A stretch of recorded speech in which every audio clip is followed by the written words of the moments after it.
ಯಾಕೆ ಸಿದ್ದರಾಮಯ್ಯನವ್ರು ಏನ್ ಮಾಡಿದ್ರೆ ಏನೈತೆ ಸಿದ್ದರಾಮಯ್ಯನವ್ರೆ ಸಿದ್ದರಾಮಯ್ಯನ ತಪ್ಪು ಅಂತ ಹೇಳಿ ನೀವು ಮೂಡಾದಲ್ಲಿ ಸಾಬೀತು ಮಾಡಿದ್ರೆ ನಾನು ನಿಮ್ಮ ಮನೇಲಿ ಜೀತ ಮಾಡ್ತೀನಿ ಕಣ್ರಿ.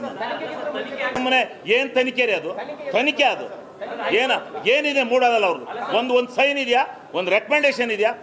ಏನು ಅವ್ರ ಕುಟುಂಬಕ್ಕೆ ಬಂದವರು ಆಸ್ತಿನ ಅವರು ಕೊಟ್ಟಿದ್ದಾರೆ, ಅದನ್ನ ವಾಪಸ್ ಮಾಡಿದ್ದಾರೆ. ಏನು ಅಂತ ತಪ್ಪುಗಳನ್ನ ಹುಡುಕೊಂಡು ಹೋದ್ರೆ ಸಾವಿರಾರು ಸಿಗ್ತವೆ. ನೋಡ್ರಿ ಸಿದ್ದರಾಮಯ್ಯನವರು ತಪ್ಪಿತಸ್ಥರು ಅಂತ ಎಲ್ಲೂ ಹೇಳಿಲ್ಲ. ಅವರ ಕುಟುಂಬಕ್ಕೆ ಈ ಫಲಾನುಭವಿಗಳು ಇರೋದ್ರಿಂದ ಇದನ್ನ ತನಿಖೆ ಮಾಡಿ ಅಂತ ಹೇಳಿದ್ದಾರೆ. ತನಿಖೆ ಮಾಡ್ತಾ ಇದ್ದಾರೆ. ತನಿಖೆ ಮಾಡಿ ನೀವು ಅದು ಬಿಟ್ಟು ದಿವಸ ಒಂದೊಂದು ಅವರು ಎಂಥದ್ದು ಅವನ ಯಾರೋ ಜಮೀನು ತಗೊಂಡದಕ್ಕೆ ಸಿದ್ದರಾಮಯ್ಯನವರು ಮತ್ತೆ ಸಂಕಷ್ಟ ಮತ್ತೆ ನೆರಳು ಇಡಿ